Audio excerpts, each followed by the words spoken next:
That's right.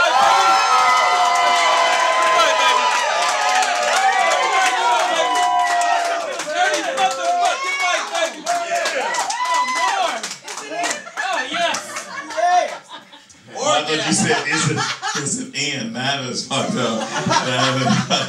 Oh my God. That happened to me one time, but the bitch's mama was a horse. Anyway, so that pussy was big, boy. Shit. That's pussy big. And we never hear any giant pussy jokes, do we? We never hear women come up there and say, y'all can't fuck with this, because my pussy is big, my pussy is big, you know. Did you say that twice? No, that was the echo, nigga. That was the echo.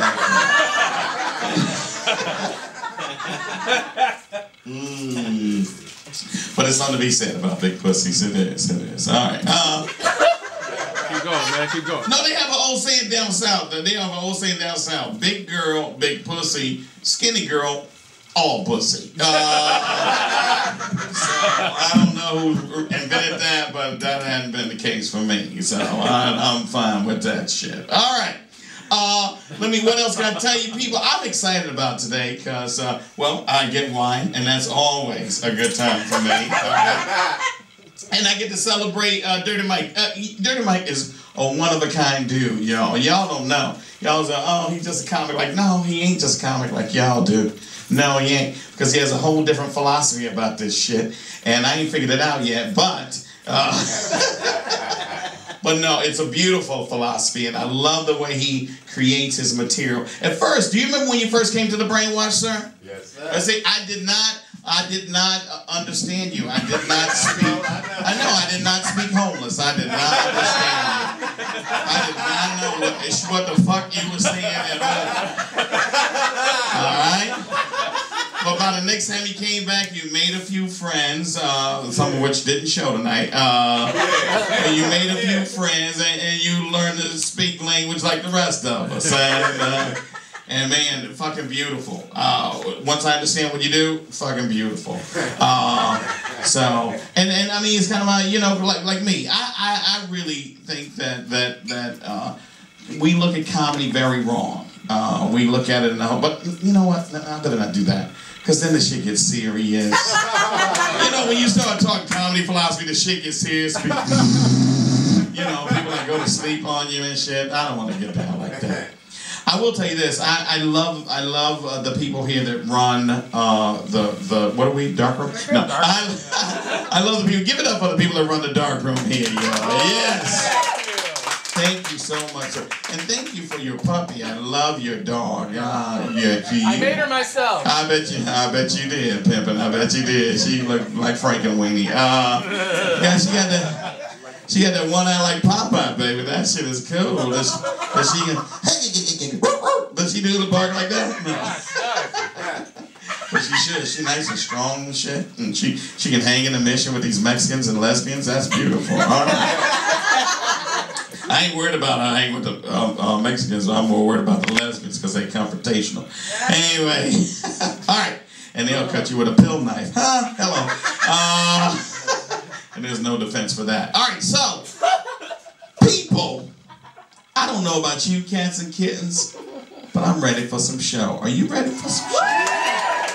Gotta keep that energy up, children. This first comic, good people, I gotta tell you something. I can respect a man who will take a burrito, eat half of it, and leave it on his fucking dashboard for tomorrow. You understand? That's the kind of cat this motherfucker is, you understand? He said, why I need to finish up that burrito? The sun's trying to keep it preserved, you know? You gotta respect this brother. Everybody, give it up for Mean Dave, y'all.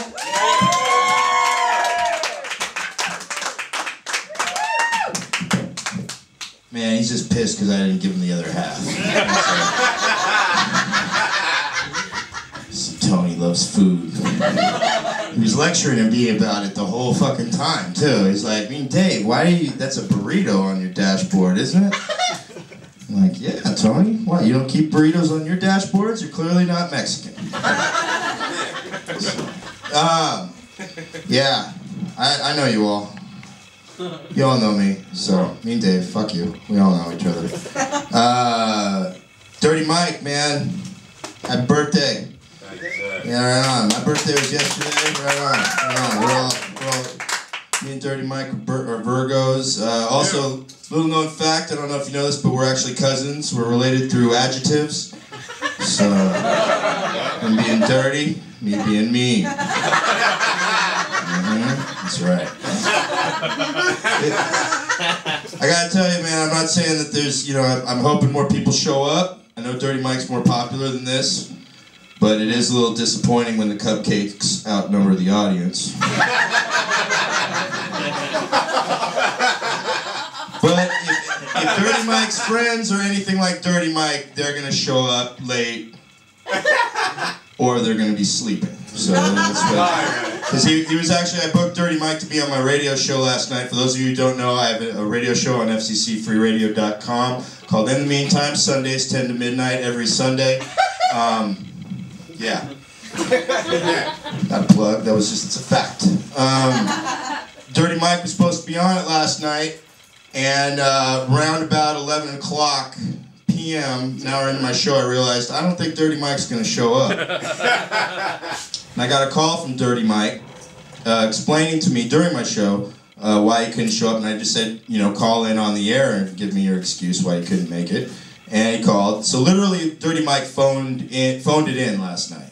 So, and I appreciate that, because that's, at least it's an effort, And I told him, I said, I got a lot of black friends, but I've never heard about one of them falling asleep and missing an alarm and being late for anything before. Never heard of that. It's unlike black people that I know. I don't know about you. Black people I know are on fucking time. Yeah, Dirty Mike too. I've had some funny instances with Dirty Mike. I told one of these stories at the Purple Onion, and I can only do this material with Dirty Mike, so I'm glad that I get to do this fucking show. We were sitting out front of the Brainwash one day, and then well, I guess what do you call it? Something fell on my face. And I didn't know exactly what it was until it felt like somebody spit on me, only it wasn't exactly spit. And I wiped it off and I realized, oh, a bird shit on me. I turned to Dirty Mike, I said, I think a bird just shit on me, Dirty Mike. And he goes, that's good luck, man.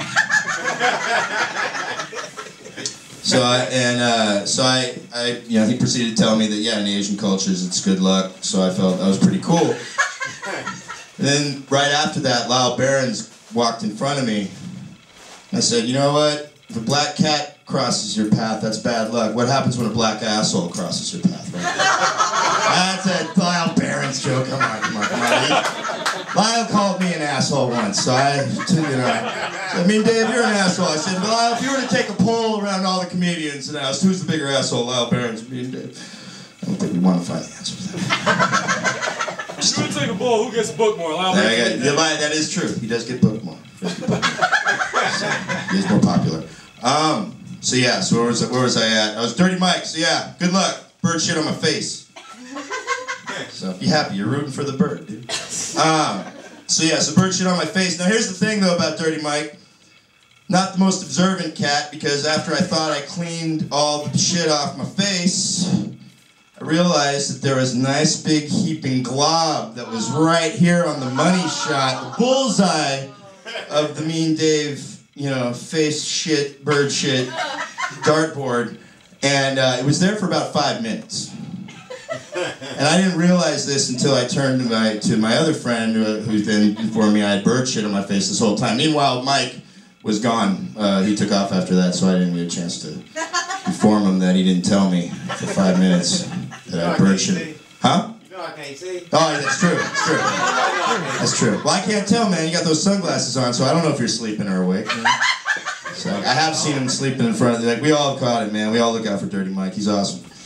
So, but yeah, all right, enough about him, the birthday boy. More about me. Yes, my name's nickname. We all know this. It's Meaningful David. That's my full name. So fuck off. I gotta tell you, acid, folks. Done a lot of acid. Did a lot of acid because one of the things I liked about it is it made the real unreal and the unreal real, which is kind of like being in the Republican Party these days, you know.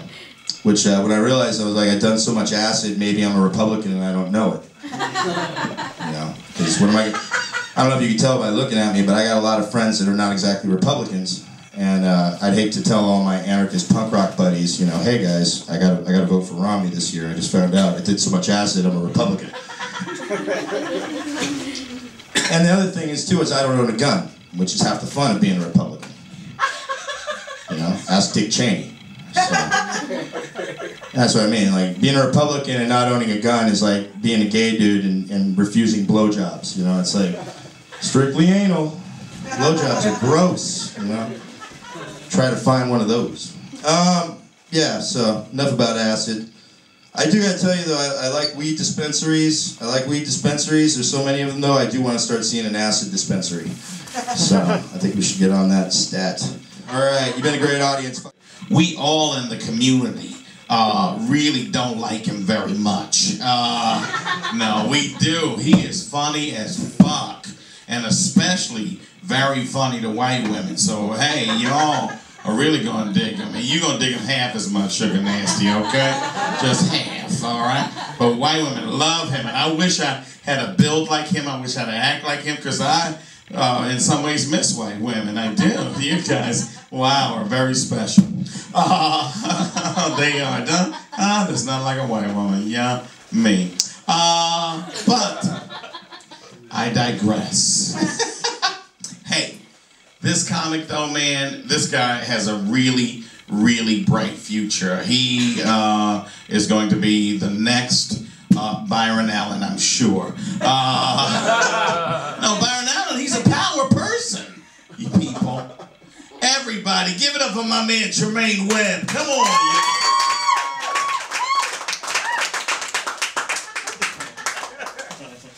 you. Who the fuck is Byron Allen, man? You play basketball or something? Or shit. Yeah, that other Byron, right? Man. I'm glad to see that we got a packed house here tonight. And happy birthday, Mike. Dirty Mike. You know, this is beginning to turn into a Dirty Mike roast now, so I guess I'll get it going too. So, but you know what's funny though? I met Dirty Mike at the Cellar, 222 High Street, and like, you know, he came up to me after the show like, man, that was a great set, man. I'm about to put you on to all these other shows, man. You've been the Onion. I'm going to get you there, too. And I'm going to get you over here, there. But, of course, he didn't sound like that. He was like, you know, the Onion, I'm going to put you right there. So, needless to say, I was a little hesitant on trusting this cat, especially since his name is Dirty Mike. But, you know, like a guy with the name Dirty Mike, he's like that guy that be hanging out by the bathroom hitting on all the women, you know? Talking about, hey, they gotta come out sometimes, right? Saying shit like, hey, did you wash your hands? Doesn't matter. They call me Dirty Mike. Alright, enough about Mike, man. Me, I love doing comedy. One of these days I will get to do it as my full-time job. But right now I have a daytime job. I work for a big-time corporate office for a big-time corporation. I can't mention the name, so let's just say it rhymes with Safeway. Yeah. No. But the thing about it though, I've been there for so long that I'm actually in the training video. You know, I know, right? Promoting diversity.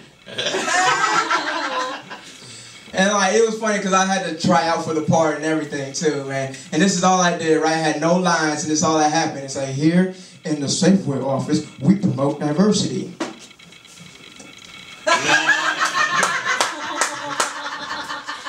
That was it. Tried out for that part too. It was either me or Matumbu.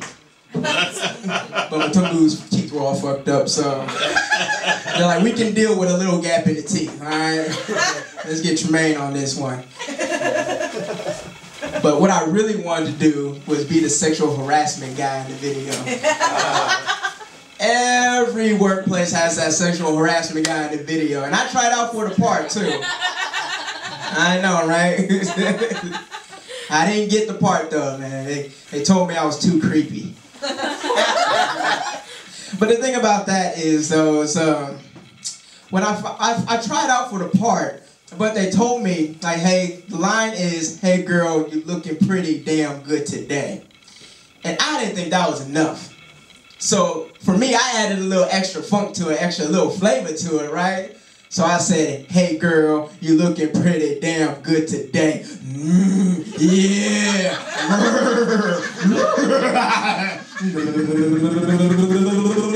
Oh! Sexual harassment. Knock it off. I did not get the part. And I got written up. But that's the key issue though when it comes to sexual harassment, man, in the workplace. So I mean, but I find myself learning that the only people that get in trouble for sexual harassment are ugly men. Now, women can get away with whatever the fuck they want at work. Yep. I've seen it, you know? Yep. Sound like you harassed a few motherfuckers at your job, huh? So, well. But it doesn't matter because she's a woman. I mean, hell, I've had my ass smacked before at work. And I don't know about y'all, but it makes me feel pretty. Make me feel like I'm doing something right. But when you're an ugly man, that's when you gotta watch what you say, you know, because you're ugly. Imagine you being an ugly dude walking up to some girl in the queue and be like, hey, that's a nice dress you have on today. Like, get out of my cube, Herman. HR, Herman over here being gross again.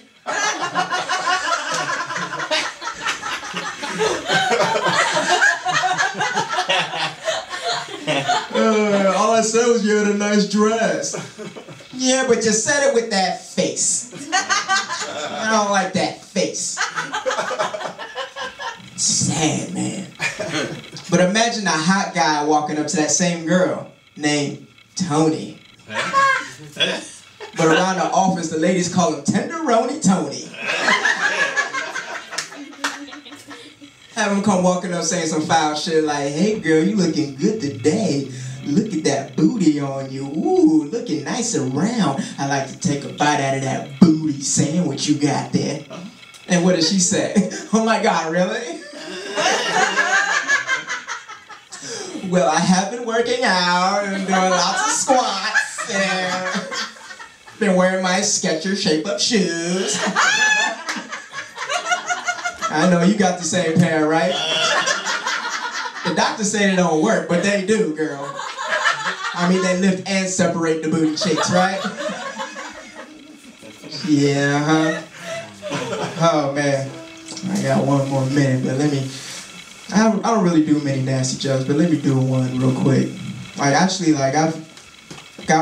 found myself doing things that my girlfriend had me doing back in the past, which I'm still doing now. Like, I found myself getting a pedicure, and I still do it. Yeah. I know, right? My feet are looking fabulous under these shoes and socks. But, man, if you're a single man, and you're looking for a good woman, go to the nail shop. That place is packed on a Saturday, afternoon, right? And when a girl has nice feet, that means she's taking care of everything. That's right, man. Have a girl take her drawers off with some nice feet. Have you smelling like you fell in a rose bush, like, woo. And out of nowhere you hear, welcome to Vaginaville. Population, you. Yes!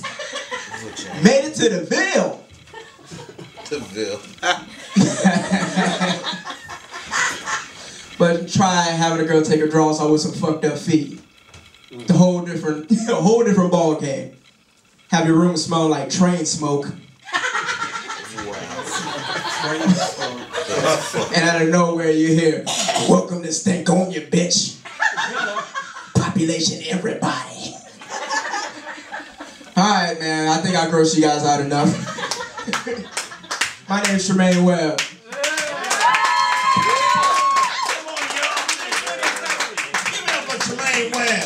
Anyway, hey people, your next comic, let me tell you something. She is not weak in no way. You'd have to be really fucked up to consider her ugly, alright?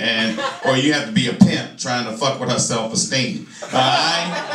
You have to meet at a bus station, bitch, who the thing you think you is, bitch? You know, and then pray that she fall for that shit. But no, she's a very attractive woman and incredibly funny. And you know what? The funny part about it is normally we in the community, we're so fucking lonely that when women are around, it's like, yeah.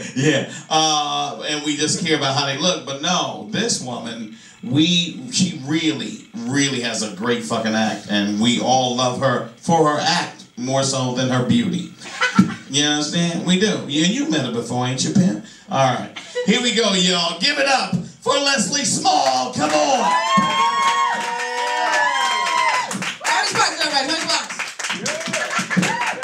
He says it because he doesn't know I just like stomp kittens to death on the daily. I'm a terrible person. So I balance shit out. I don't know about you guys, just fucking kittens.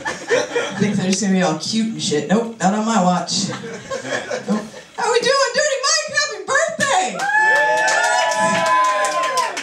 It's only fitting that's been like our ritual to just like smoke a lot of pot on Mondays and just make fun of people at the Brainwash. Which is good people watching there. It's not Folsom, you guys. That's good people watching. Without a doubt, you're gonna have a crackhead like pop in and just like say some nonsense. You hope it like helps your act, or if you're bombing, you know, you're just like, oh well, at least I'm not on crack. And then you just kind of shuffle off stage. It's like, oh well, you're doing really well comparatively speaking. I like it. We have some people who aren't comics here, like a smattering. Good for you guys. I'm sorry. You know more stuff. Woo! I like it. I like your enthusiasm. Ladies, let me ask you a question. Right? Have you ever had like a dude come home kind of late at night, right? Smell a little bit like alcohol, and you just fucking look at him and you're like, hey, let me smell your fucking dick. You ever say that to him? Is that just me? Is that just how I get down? Like for real, let me smell that shit. And if it smells like soap, that's your ass. It should smell like balls. That's the pro tip here, guys. A dick should smell like a dick. If it smells too clean, something's up. You know what I mean? Too clean is just as bad as it smelling like pussy. Because then he's devious enough to have the foresight to clean it off. And you're like, ah, fuck. We deal with a mastermind here. And I don't like that. I don't like it one bit. Right? He's gonna clean off the glitter. But it's hard, because if he is fucking with a stripper, right? Glitter, it's like the herpes of the craft world. You're never gonna get rid of all of it. You will always find some glitter somewhere. Somehow. And it's pretty though, it's nice. It's like shiny. It looks like robot jizz, in my opinion. Like if a robot came, that's what I imagine it would look like. But that's because I watch too much fucking internet and porn. What the fuck is wrong with me? Oh man, the other day I'm stoned inside a fucking Safeway, which is a mistake. That's like shopping on fucking expert mode. Just You know, oh man, even a lesser one is when you go to the convenience store and you spend like $40 and like you don't even drink. It's like, how the fuck did this happen? I was just really high. I couldn't figure out what would go with the chocolate milk. But I wanted the flaming hot Cheetos, man. Because they're good. And I was sitting there and I had decided on getting Silly Circles. And mind you, Silly Circles are just the generic brand of Fruit Loops, right? Yeah, Silly Circles. And there's like a fucking dumb frog on the cover, you know, instead of whatever. They're trying. They're trying. At least it's not just like cereal in like a shitty brown box that's just, you know, white letters like, oh, you're poor. Like at least there's like a quasi-cartoon on there to make you feel a little better. And like I thought about it, and it really doesn't matter what kind of Fruit Loops you get if all you're gonna do is make a Cosby sweater out of them.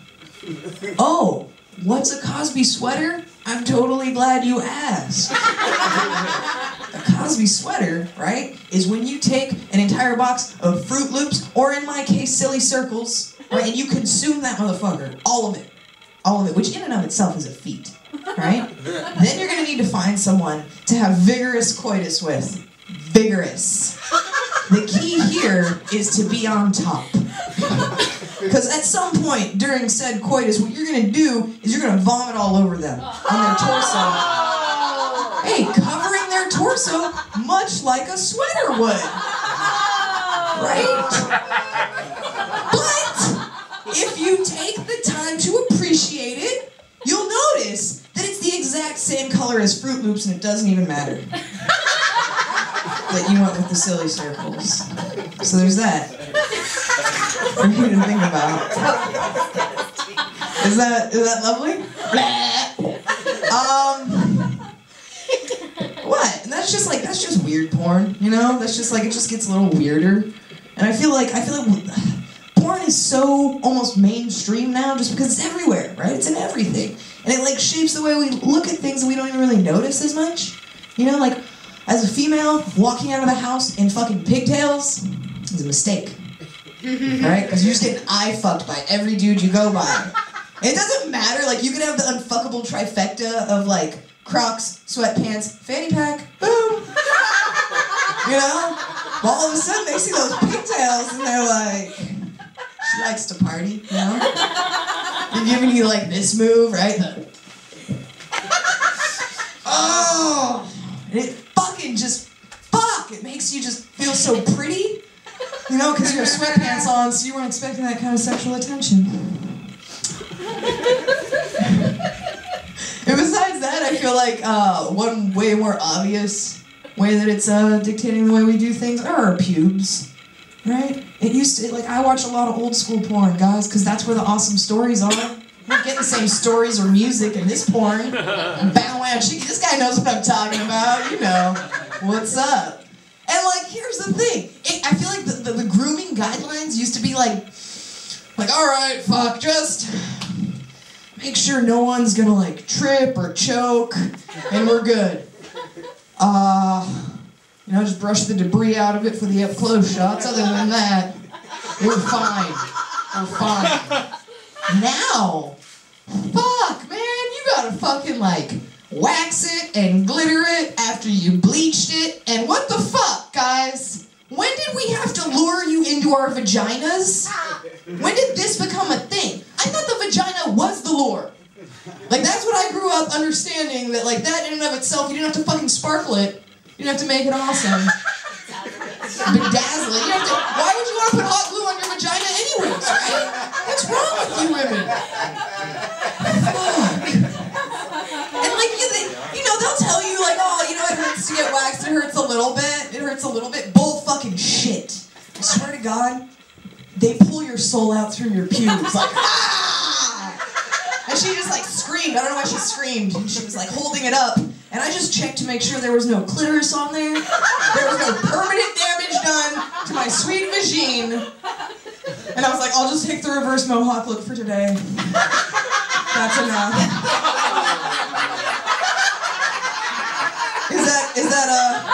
Is that half price? Very good then. And I just tell people it's from France. You guys have been fantastic. I'm Leslie Small. Dirty Mike, happy birthday!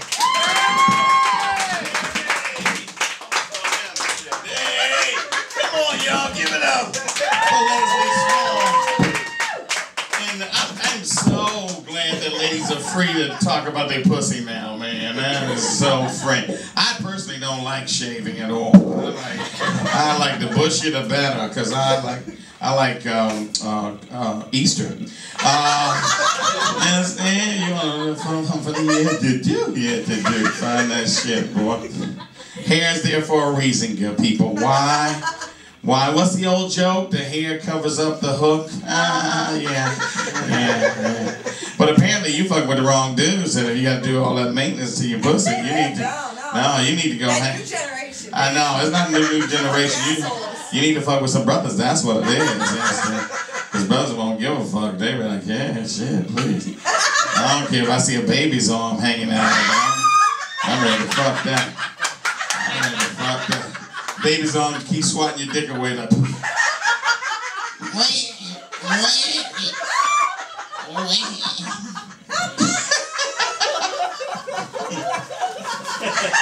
this is shit I couldn't say yesterday. I know I'm making this shit up. Yeah, I was at this benefit yesterday. It was a Afro solo. It was all African American one person shows and shit. And they decided, oh, let's get a comic, right? But they said you have to be really careful. And I wanted to talk about pussies, and they said no, you can't. So, but that's okay.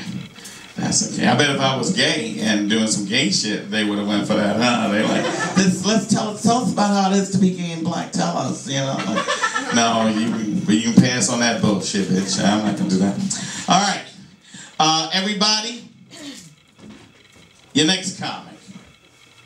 This brother right here, wonderful. Hey, he is stealing all my motherfucking work. All right.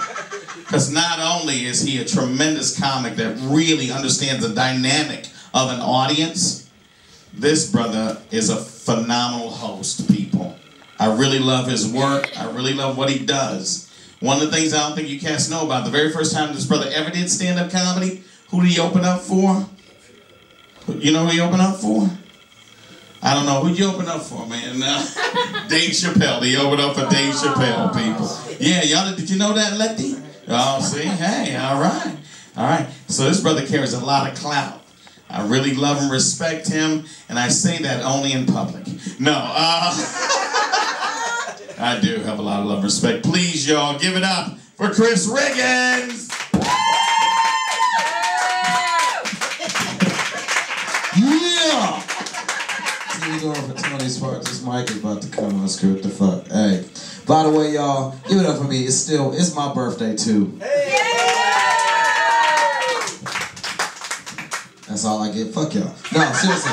It's my birthday and it's fucked up because people say fucked up shit to you on my birthday. Like today, this dude posted on Facebook, he said, "Happy out your mom's pussy day." Like, no man should have to think of his mom's pussy ever.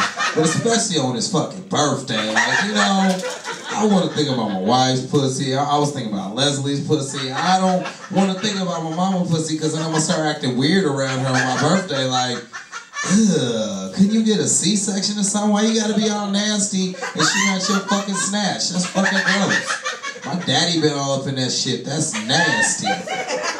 And the fucked up thing is last week my daddy fell in the shower because he old as fuck, right? And he fell in the shower and I had to go help my mom pick him up and I realized this nigga had a bigger dick than me. So now I'm really thinking, fuck. That nigga put that shit up in that, now I came out of it, that's fucked up. Think about that shit. Fuck my whole day up, man.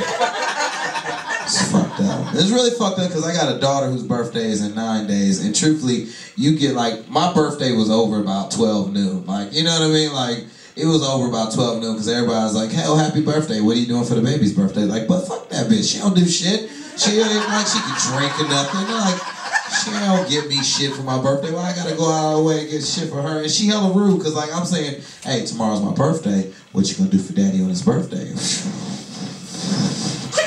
I'll make you a picture. I got 10,000 of your fucking pictures on the fridge right now. I don't know what half of them fucking is supposed to be. And you gonna make me one for my birthday? Fuck you. Get the fuck out of my house. Get the fucking ass out. Fucking doing this shit for my man Dirty Mike. Is he in here? Or is he outside smoking? Yeah. What up, dog? That is that right. Dirty Mike, man. I don't know. I don't have too many friends named Dirty Mike. That just seems like somebody you shouldn't hang around. Like, I mean, he's a cool dude, but I wouldn't tell my mama I'm going to hang out with Dirty Mike. Like, where you going? I'm hang out with Dirty Mike. If he touches you, you tell me. Like, that's what the name Dirty Mike implies. Like, I don't even think it implies like to cleanliness. Like I think it implies basically to this motherfucker might touch me, or you know. I'm not saying Dirty Mike don't look at porn. I'm just saying he doesn't discriminate on what porn he looks at. You know, he's got that questionable porn. Like I don't know, is this legal, nigga? Like should we be looking at this? They gonna kill that bitch for real? Is that Glenn real? Oh. And then he make you swear you ain't gonna tell nobody you was. But that's my nigga. Happy birthday to that nigga. That nigga from Detroit. Anybody been to Detroit? If you ever want to visit Detroit, just go across the bridge in Oakland and same damn thing. You know? They got pimps, we got pimps. They wear gold teeth, we wear gold teeth. Their team sucks, our team sucks. You know, it's just all similarities. I've been doing some underground hip hop shows. Any of y'all listen to underground hip hop? No? Nobody listens to underground hip hop? Okay. Yeah? Who does? What do you listen to? Tech Nine? That's not really underground. I don't even know what Tech Nine be fucking talking about. Like, he's on some weird shit. Like, you can tell his girlfriend's white. Like, he's on some weird shit. He's wearing hella red and shit. Fucking crazy. Like, I like hip hop that's a little rough, but I don't want to feel like it's a devil worship and such. Like, you know, I like to feel like I might get shot at a hip hop show, not like I'm gonna get sacrificed to, you know, the god of raucous music. Like, I don't know. Like, I'm just like, I've been doing some underground hip hop shows, and one thing I realized about those shows is don't no women come out. Y'all don't like underground hip hop, huh? Ladies, y'all don't like that shit. Y'all like shit you hear on the radio. Y'all don't like that underground shit, cause like, it don't be no women there, right? It's like, and the thing is, I know you're supposed to support real hip hop and all that shit, take it back to the essence. Yeah, 5 elements, what the fuck ever, right? Like, I like listening to the radio shit because at least it be bitches. You know what I'm saying? Like, I mean, just like, I'm not saying everything gotta be about hoes and bitches, but I like to look at titties when I'm listening to hip hop, okay? Just like I do when I'm watching videos, I like to look at titties when I listen to rap music, and I know I should be like, you know, the real hip hop is in, you know, but fuck the real hip hop, man. Get some bitch, like, I feel like this underground hip hop show is like the Republican National Convention. It's no place for a vagina. It's like, there's no pussy around. You can't find pussy. Redefine it. What was I talking about? Oh, y'all voting? Yeah. Who y'all vote for? Who said Obama? You fucking Obama. Oh, yeah. I mean, we should all vote. Everybody should fucking vote. I mean, it's good. Here's my thing. Like, people was all mad at Nicki Minaj because she said in some rap song that I'm a Republican. I'm voting for Mitt Romney. You lazy bitches fucking up the economy. Now, like, people was mad. Like, okay, let me just say people. Niggas was mad, okay? Like, they was like, how the queen of nigga music gonna fucking vote for a Republican? Like, you know, like, for some reason they had this weird delusion that the Democrats give a fuck about them too. Like, no, but like, they was all mad, and my thing is like, I don't give a fuck who Nicki Minaj is voting for. Fuck that bitch. Like, I don't really care. Like, taking political advice from Nicki Minaj is like taking birth control advice from a Mexican or an NBA player. It's like, you ain't gonna learn shit, you know what I'm saying? This bitch just moved here from Trinidad. I think she just started wearing shoes 4 fucking years ago. What fucking shit?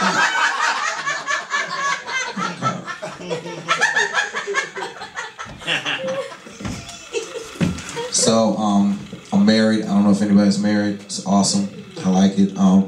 It's fucked up kind of because they put you in this life contract. Like, I don't know if anybody's ever signed any contract that said till death do you part. Like, you know, how would you feel if your lease said that? Like, when you signed your lease for your partner, like, you know, it's a month to month till death do us part. Like, what the fuck?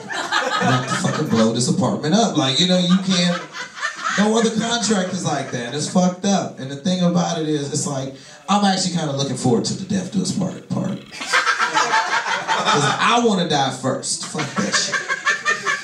I want to die first because I want her to pay for my funeral. Because I have a lot of requests that I'm going to put in my will for my funeral. Like, I want my funeral to be happy. I want like elephants, clowns at my fucking funeral. I want like dance numbers. I want like, you know, crazy shit. Like, I want to have like a white Jesus and a black Jesus show up to my funeral. And like white Jesus sit on one side of the family, black Jesus sit on one side, the other side, and they just stare each other down.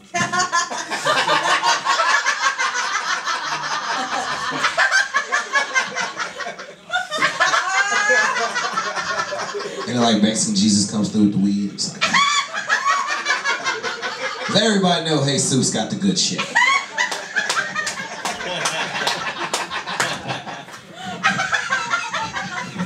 I feel like since it's my birthday, I should get another minute. I'm not good with time on black. Don't fucking judge me. Like I was late getting here. I'm gonna be late leaving the stage. Don't be mad at me. Yo, happy birthday to me and Dirty Mike. Y'all have a great evening. My name's Chris. Peace.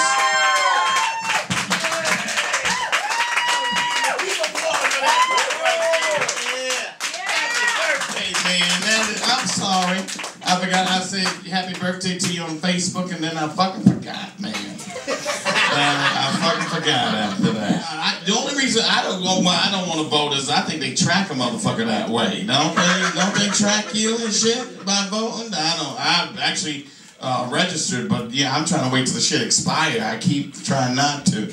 And then whenever I vote for somebody, like I want to vote for Obama, but my luck is so bad. I know the nigga won't win if I vote for him. All right.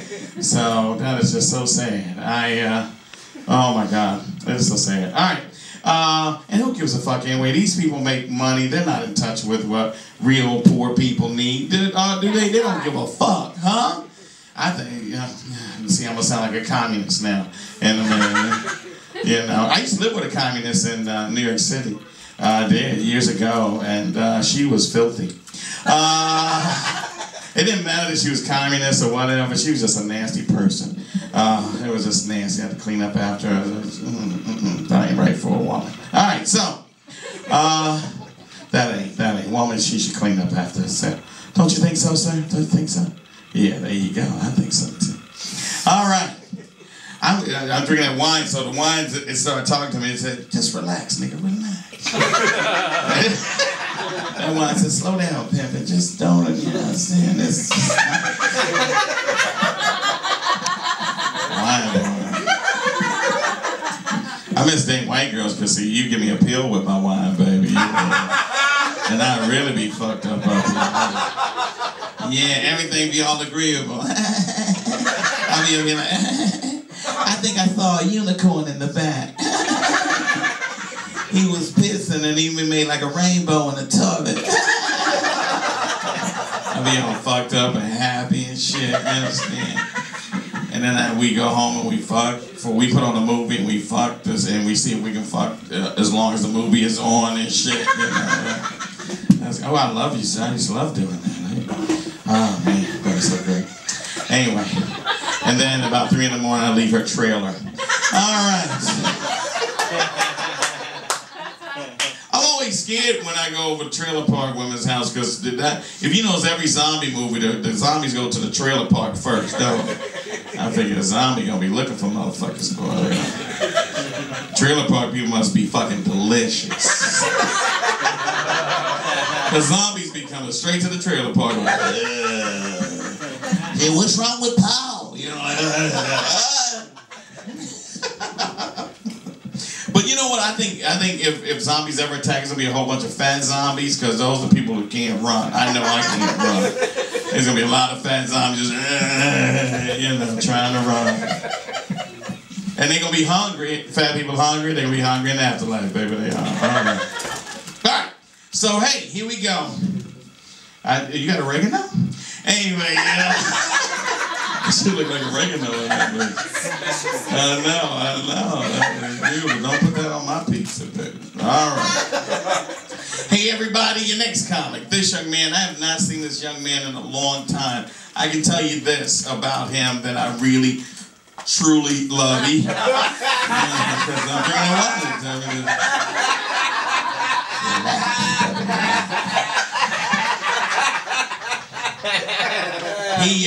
He has this one bit about what is it, Sunny Delight or something like that. Anyway, all I know, I love it. It's the greatest routine I think ever, and I never expected it from this brother. Just a wonderful, talented comic, and I'm glad he came through to honor Dirty Mike. People, give it up for B.T. Kingsley. Come on, y'all.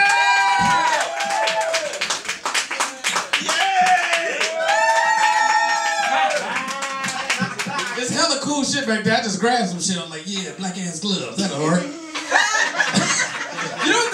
Here's the stupid part though. I was looking at these gloves. I was like, these gloves are black. We're all clear on that, right? How how the fuck did black people get the name black? We really brown, because this is black. I ain't even close to that shit. I was looking at these gloves back there and saying, this is black. What if your hands was really this fucking black? I couldn't put on the white gloves, because that would have been like some old Sambo shit, but this shit, big black ass gloves? What the fuck? I'm sorry. Oh, that was random as hell, but that was real. I was like, look at all this cool shit back there. There's robot heads and shit. That's a lot of shit back there. Hey, what's up, y'all? So for all the dudes in the house, don't judge my white tee. This is my flying outfit, okay? I don't need no shit from nobody, because I see how you niggas looking at me, hey, your white tee ain't fresh, my niggas. You got a Kool-Aid stain on it. It's about, this is, I wasn't there at first, okay? I flew in it, and then I drank some Kool-Aid. Whatever, I don't need this judgment from y'all. Oh, shit. I'm being honest, man. That's my new shit, man. Just be honest. Be real with yourself, man. Be honest. I'm so sick. I'm so glad the summer's over. Oh, my God. Okay, I'm going to just tell y'all. For those of you that don't know, black people, when we go to barbecues, we are very specific about who made the potato salad. Don't just jump in anybody's potato salad. You never know who fucked it up. And you really are judgmental about it. It's like, who fucked up the potato salad? Everybody be upset. So I just found out that my mama is the one that can't make potato salad. And this shit hurt my soul. Oh, no, this shit, no, I swear to God. Let me tell you this stupid shit. On potato salad, to design it, you put like paprika on the top, like just to give it some color, right? This goofy motherfucker. She put crushed up hot Cheetos on the top. And I know that's not what go on. I said, Mama, that don't go on there. It look fine, whatever. It's supposed goofy ass. I was hella irritated. It's way better than like 2 years ago, I swear to God, on everything I love. She made a baked potato, sour cream, chives, cheese, bacons, everything. She said a whole baked potato in a bed of lettuce. I said, Mom, what is this? She said, potato salad. I said, what? She said, potato salad. I said, get your stupid ass to the car. It's baked potato salad. That ain't the same. Hey, look, put some yams in the motherfucker. Baked potato with yams. Oh, shit, man. Y'all talked about a lot of shit tonight, man. Had my mind moving. Hey, let me tell you, for all the comics, you ever write a joke and, like, you wasn't, like, you wrote it now, but when it would have been important, would have been hilarious. We're going to see if I can make something that I should have wrote 20 years ago funny. Because I went to a comedy when the shit came out. So for those of you that don't listen to hip-hop music, I think I'm getting to a point where I'm starting to understand why people hate it. Because it's a real, if you don't listen to hip-hop, know that it's a very motivating music, okay? It's supposed to be honest and truthful. It's like if you got a kid that won't never leave the house and won't get their life together and sits on the house, you know, and just watches TV all day, there are hip-hop songs that say, get your ass off the couch. Your mama's sick of you. Go get some money, nigga. Go get some money. Like, there's real songs like that. And it's supposed to be, like, motivating and shit. Hey, but sometimes the shit don't make sense. I'll be honest with you. I was listening to a song. It came on, like, randomly on my Pandora, and I was like, what the hell? There was a dude by the name of Bone Crusher who had a song called I Ain't Never Scared. Now, here's the thing. Bone Crusher, let me give you a description. Bone Crusher, dude, 6'4", 350 pounds, which is fine. The problem is the verses of the song were, cause I'm outside of the club and you think I'm a punk. Who the fuck thinks you a punk? Nobody thinks you a punk. You big as hell. So I'm going to my Chevy and popping the trunk. And you got a gun? I'm not fucking with this dude. I told him right now. I said, you just see now. Nobody's trying to fight you, motherfucker. I ain't never scared. I know you're not scared of me. I know what you're scared of. You're scared of Diet Coke. You're scared of a shortage on sandwiches. You're scared of granola. You're scared of vegetables. I'm scared of that you will eat my kids and think that they are Teddy Grahams. You're scared of gummy bears. You're scared of low-fat sugar. I'm just naming shit now, like, this ain't go anywhere. It just be irritating. I listen to a lot of hip-hop music, and it's like, I don't want to ever get it twisted, because here's the problem. People, when they listen to the music, they don't understand that there's a balance, but every music is written wherever it was written at. Like, At this moment in time, I was at a strip club and the girl was shaking her ass. And that's why the song came out, Shake Your Ass, Girl, Shake Your Ass. Like, that's where I was mentally when I wrote this shit. So, it's a song right now, right, by the name of this dude named Meek Mills. If you know Meek Mills or don't know him, it's really irrelevant. His first song ever that he ever came out with was called I'm a Boss, which is a problem for me because this is your first song, which means you just got hired in real life. It's hella irritated me. And it's like, it's a little ridiculous, you know? But that's the whole song. It's like, I'm a boss. I'm a boss. You ain't no boss. Look at your face. You know Here's the second problem. He's on the song with the dude that owns his record company. Because he's signed to a record dude. The dude that signs his checks is also a rapper. This dude name happened to be Rick Ross. If you know Rick Ross or don't know Rick Ross, it's irrelevant. But what you should know about Rick Ross is a big fat black dude with a fuzzy ass beard who calls himself the boss. Which is a problem for me again. Because you can't be on the song with another dude. I swear to God, every Rick Ross song is I'm a boss, huh? I'm a boss. I like chicken, boss. I like gravy, lemon pepper chicken wings with gravy. Oh, boss, I got titties. Sometimes I pour the gravy on my titties. Boss, I got a nappy ass beard and some white stuff dried up in it. It's probably gravy. Huh? And that's every Rick Ross song. But every song he say he the boss. So if Rick Ross is the boss, then you can't also be the boss. Which means Meek Mill's first song should have been some real shit like I'm assistant manager. I do the schedule. Bitch. I'm the shift leader. Trying to be employee of the month. Don't touch my stapler. White ass. You the boss. Bullshit. If I don't know nothing about Rick Ross, I know he's the boss. That's all they do is like, I don't never sleep. That's all I do. Hustle all day, every day. You never sleep, really? Let me get this right. You having sex with all the women, smoking all the weed. After that, you gonna be sleeping in the motherfucker. I'm a hustler. You ain't know. I know a hustle when I see a hustle. Okay, prepaid legal is a hustle. Fucking Hannah Montana is a hustler. I just found out Hannah Montana and Miley Cyrus is the same person. That's a fucking hustle. Goddamn hustler. I ain't this shit. I'm tough. That's all I do is tough shit. You ain't tough, okay? The fucking president is tough, okay? Even if you don't like him, you have to understand he's tough. And every day they tell him, and when you a thug, you act like you don't know what happened. And every day they be like, hey, Mr. President, you know that dude that was talking all the shit in the Middle East, Gaddafi, he dead. He be like, oh, that's crazy. I don't know how that happened. It wasn't me. Swag. I don't know who did such a thing. Get the cat daddy on their ass. Hey, Mr. President, you remember that dude in North Korea was talking all the shit? Kim Jong-il, he dead too. That's crazy. I have no idea how all these people are dying. Swag on them again. I'm light skinned. Brush my hair. Do the Dougie. Hey, Mr. President, you know that dude we was looking for him all that time? He dead too. That's crazy. I have no idea how Bin Laden died. Swag. Hit the cat daddy 3 more times. They ain't tough. Action heroes are tough, okay? I want to know who he's sending over there. He got to be sending all the old action heroes. Wesley Snipes from Passenger 57. Captain Planet and the Planeteers, not counting the hard one because he was a bitch. The Ninja Turtles, especially Raphael because he was a gangster. The Black Ranger. The Lady Skiing from Murder, She Wrote, that was tough. The whole cast of The Heat of the Night was tough. Dukes of Hazzard. Steven Seagal before he fucked up his back. Steven Seagal was the only action hero that did kickless karate. You've never seen Steven Seagal kick nobody.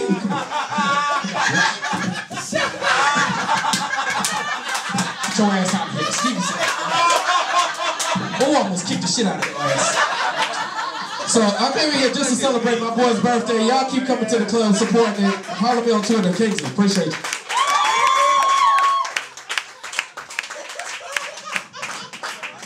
Oh, shit. Keep it going for that, brother, man. That shit was hilarious. What I said, see, y'all thought I was bullshitting, huh? Y'all thought I was bullshit when I said I think it was fun. I have nothing but love and respect and admiration for this brother right here. He changed a lot of things for me. in this business because before he came along, I couldn't get no nigga to listen to me. All right, and when he showed up, now everybody listens. All right, everybody, please, here he is. Give it up for Jabari Davis. Come on.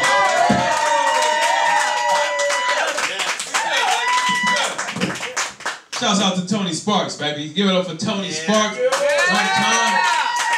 Yes. I love this place, man. This is when I first got my first start. Is that right, player? My boy back there. We worked together, man. 2010, y'all. We worked together for. When I first started doing shows here, there's this dude, this homeless dude who lived in the motherfucking green room. Dude was cool as fuck too, man. All the props was his actual clothes and shit. So he was like, they come in there like, don't fuck with my outfit, nigga. Don't fuck with my. That hat is mine. Yes, that glitter hat. That's my shit. Like that leprechaun hat? Yes, nigga, I'm a leprechaun on Wednesday.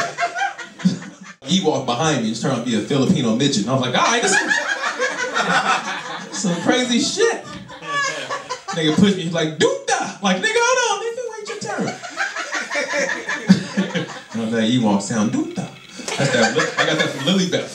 Y'all know Lily Beth? Yeah. Yeah, but y'all know, you guys all kind of, minus YouTube. Who you guys here with, Tremaine? Yeah. Did you guys come to Tremaine's show on Saturday at the Purple Lion? Did you miss that one? You missed that? Whew.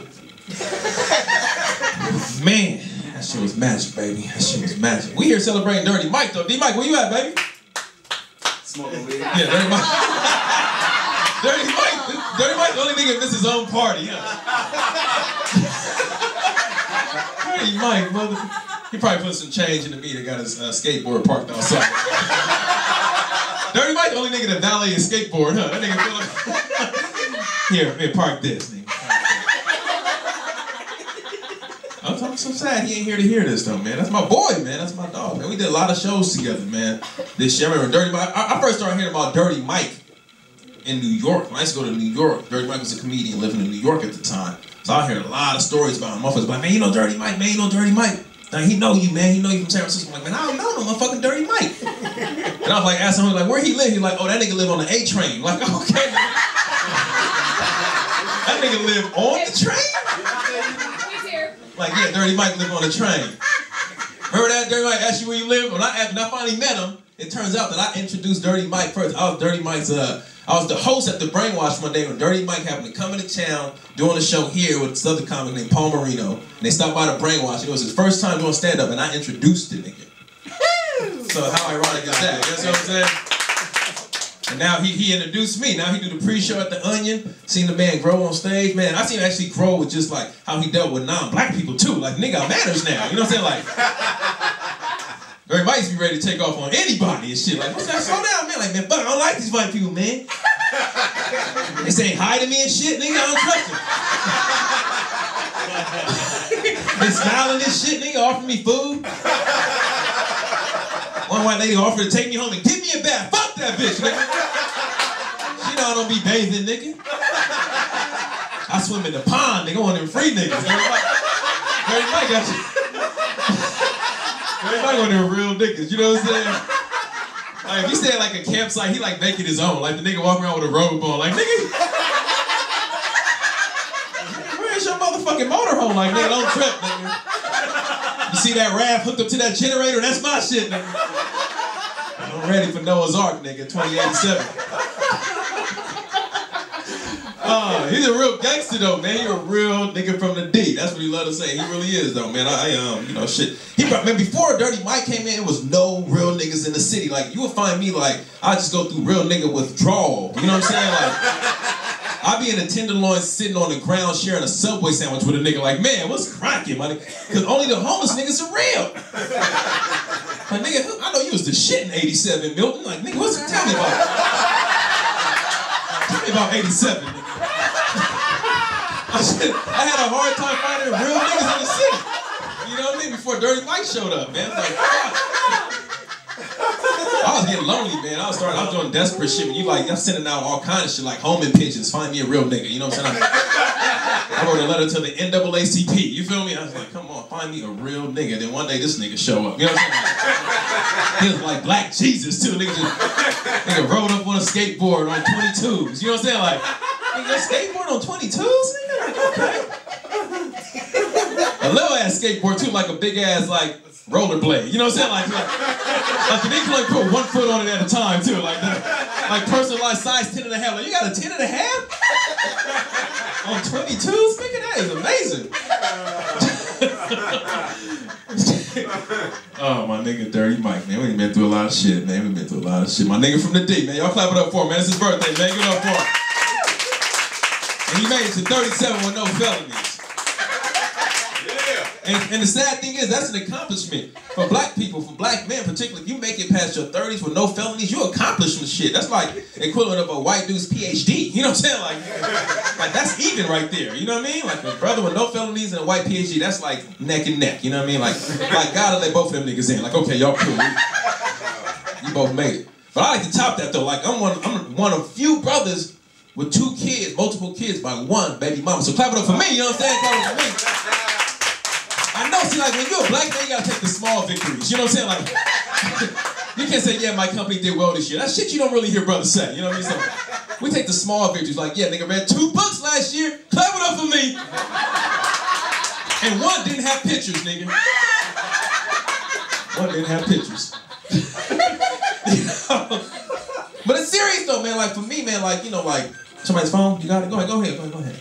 I want to get into the philosophy of this shit, though, because I know I brag a lot. I say that. I really don't say much, but I shared it with you guys about having just 1 baby mama. Like, I know that's like some really trivial shit to say, but in the hood, when I was growing, like, it was important. Like, you could have multiple baby mamas. That shit was a trend from 95 to 2002. Like, it was really hitting, like, you know what I'm saying? I knew a lot of brothers in the dual baby mama program. You know what I mean? Like, and it was mostly brothers with charisma who lied well. That was like me. Like, I was like the Jordan the Lion. You feel me? And I kept a nice haircut. You know what I mean? So it's like, it's easy to trick women when your lineup is fresh. You know what I'm saying? Like they get kind of caught up in the haircut. They don't even look in your eyes anymore. It's like, this nigga is crispy. God damn. I'm being hypnotized right now? What the fuck? And I did the small things to keep a woman. Fellas, this small shit you do to keep a woman. You keep your fingernails clipped and clean. Because women pay attention to that shit. Alright? Always smell fresh and keep a nice haircut. Alright? Those 3 things is the detail. Any woman can overlook other shit like the fact that you ain't got no shoes on or a job. You know what I'm saying? Like, because she won't even look down. She be like, the smell draws her in, she's eye contact, she's looking at your hairline and your fingernails are clipped. She's like, this nigga's a winner. I seen a homeless dude pull a white chick right here in the Mission, and she was amazing. And he followed those 3 rules. You know what I'm saying? The nigga had his nails done, hair trimmed, and it smelled good. He didn't have any fucking cologne. Nigga had just like fucking some sage. The nigga walked through a sage cloud in Golden Gate Park. You know what I'm saying? So he was just, I love that part. I'm gonna be here actually this Sunday, man, at Comedy Day. You guys gotta come to Comedy in the Park, man. My 2nd year, closing out the 2nd hour of it, so. Yeah, it's going down, man. It's gonna be a fun event, thousands of people, Comedy in the Park. But it's in Golden Gate Park, man. That's a trip, man. I remember when I first got to town, man, I went to Golden Gate Park. And I grew up in LA, we didn't really have like parks that were kind of like amusement parks. Like that's like a huge zoo. It has a zoo, right? Doesn't it have a zoo? The zoo is at the end of Golden Gate Park, am I right? No, it's below. But fuck it, for people who ain't here, they got a zoo. Like you'll see giraffes, and I'm not talking an animal like an Ethiopian nigga with a long neck. You know what I'm saying? Like just biting plums out the tree. Like, damn, this nigga is half giraffian. This is some real shit. You'll see some weird shit. You see like these homeless communes. You know what I mean? Like the shit's like Homeless-topia, but they doing it big though. They're not living like LA Skid Row. Like they got like they have standards. You feel me? It's San Francisco's technology world up here. So you got homeless motherfuckers with iPads. You know what I mean? Like, you feel me? I seen this homeless dude in Golden Gate Park. Nigga had a nice spread, and he had a Sleep Number pillow hooked up to a generator. I said, that's some real shit right there. You sleeping outside with comfort. This shit is amazing. I asked him what his name was. He said, nigga, Dirty Mike from the D. Holla at me, nigga. Hey, come up for my nigga, man. We out of here.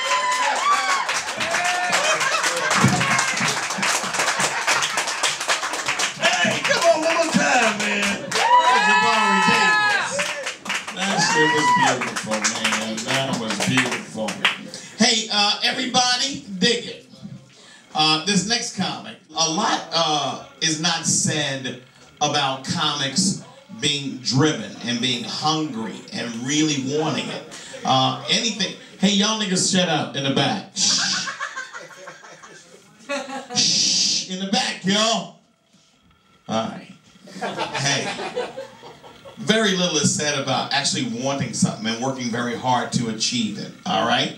I gotta tell you something. This next comic, whether you dig him or not as a person or as a comic, that's your motherfucking business. All right. But he is the epitome of that. He is the epitome of really wanting it and working very hard to get it, people. Everybody, very funny young man, in my opinion. Please, y'all, here he is. Give it up for my man, Lyle Behrens. Come on, yo.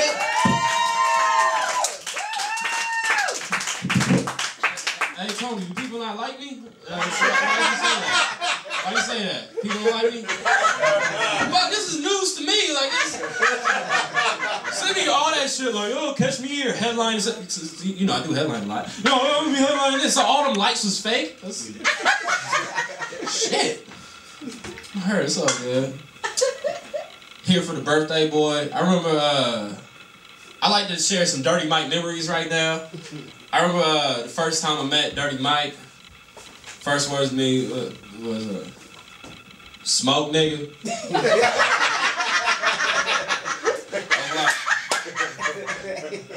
I was like, yeah, it was at the Purple. He's like, up these stairs, walk to the side, you know, Tag's gonna be fucking with us and shit. I mean, you know, they smoke that shit too. That's why they talk all funny and shit, nigga. But shit, hit this. This right here, this Black Widow, nigga. You know, they call that shit because they ain't nothing like more intense than a fucking black woman that lost her husband, nigga. And that's what you smoke this shit. That's what this shit will do to your mind, nigga. I accidentally got off at Fremont on barf. Like, it was really strong. I was supposed to get off on West Oakland. It was horrible. I remember this other time. This isn't even like a funny ending. I just find this shit funny because, like, if you don't. By the way, Dirty Mike just recently joined Facebook. I don't know if you saw Michael Bryant. Yeah. It's funny because it's like, it was funny just like seeing him in my news feed and watching like the progression and shit that I saw. Like, first I see, like, you know, Dirty Mike is friends with Lyle Behrens, Jabari Davis, Leslie Small, you know?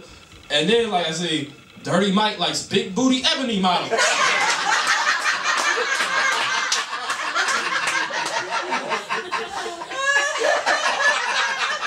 Dirty Mike likes big butt black Latinas and a few white bitches models, you know? Like, and it was funny, I remember one time it was me, the homie Johan, and Dirty Mike was rolling in the car, and then like, Dirty Mike's in the back seat, you know, loading up a bowl, and then like, it's just nothing but silence for like 15 seconds. We ain't saying shit. Just silent into the night.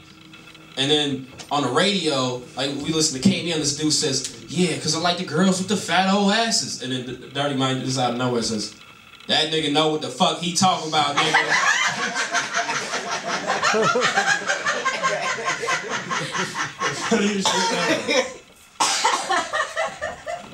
Got Tony Sparks up here hosting it. I love Tony. Yeah. I remember like, I'm so glad that like, Letty, I'm so glad you're like in Tony's life right now. Because like before you came around, like if you saw him host, like it's funny, like he would always equate like a comic set to whether they was getting pussy or not. You remember the days?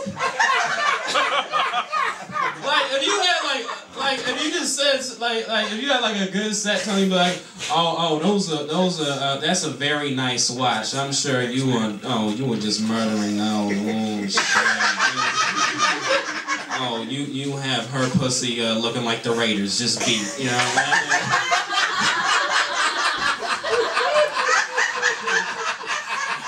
Oh, that pussy look like the Oakland Warriors. They don't got a chance, nigga. Shit. Alright.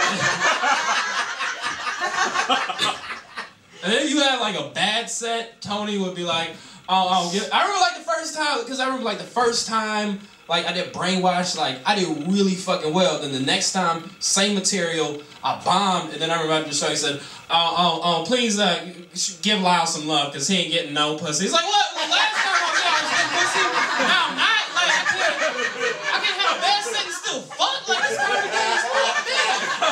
This shit is intense.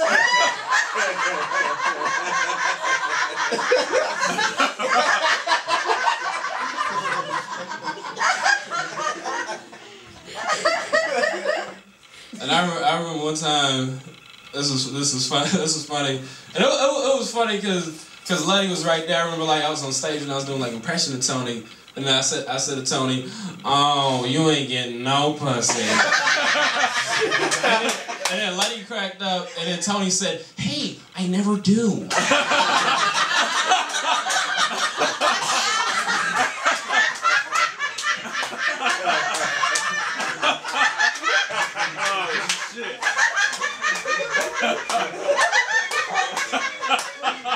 I sometimes think it'd be funny, like Tony Sparks with like a rapper. I just like come to rap songs like, and Tony just like fresh out of jail, California dream. As soon as I step on the scene, oh, I'm here, hope just screaming.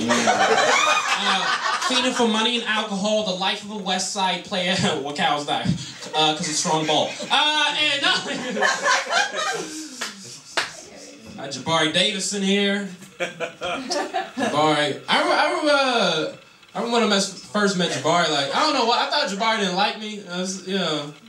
I don't know if you guys had that, I remember like, he got done doing like the set, right? He like got done smashing it, and like, like Jabari is set, like he talks about food a lot, like, yeah, nigga, like we had like the coconut mint cookies with the biscotti, eating French fries with truffle oil, my nigga, organic sea salt, you feel me?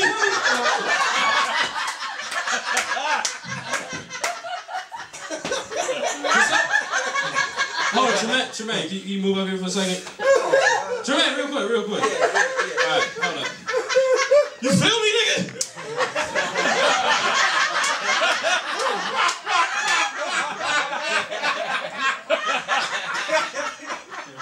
I remember like after the set, like I remember like I was high because I was smoking weed with Dirty Mike.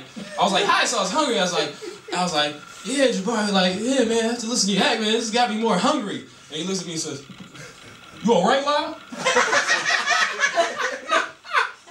Shit. That's like a little too much OG perp, cause my nigga gonna have to take that shit home. You got a curfew, nigga, curfew.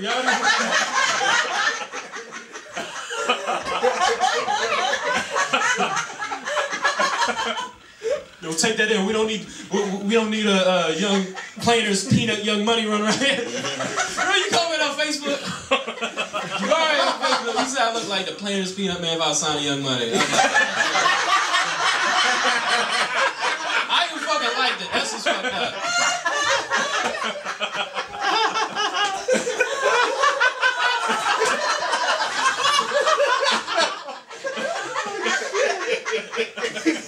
That's hilarious.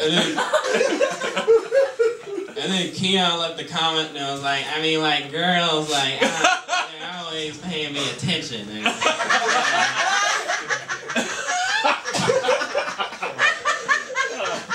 Like, it's too much pussy. I don't do fat chicks. Oh man, we got Brian Kenny right here. What's up, Ken? I like it. Brian gets bitches because like he has like the most non-threatening voice. Like it's like, hi, how you doing? Want to come over? And Brian always be like, you always make me sound like a fag. Oh, he doesn't really say fag. Well, I mean, wait, is it? Who here is from San Francisco in here? Alright, Brian says fag. Alright, anyways.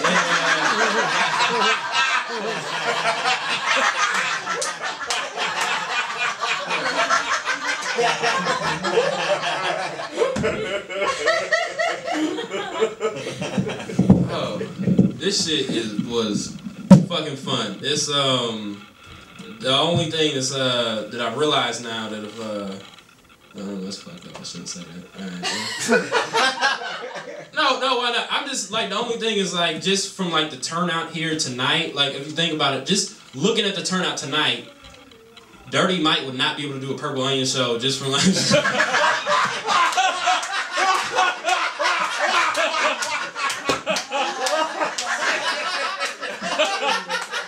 Like this nigga really would be on the pre-show.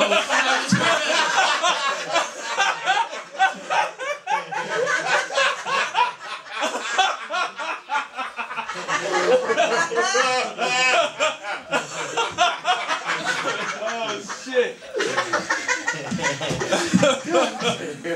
Oh man, I had a blast. Yeah, I just look forward to doing more shows with you, Mike. Thanks to everybody supporting this dope lineup. I'm gonna get off soon. Give it up for Tony Sparks. Thank you.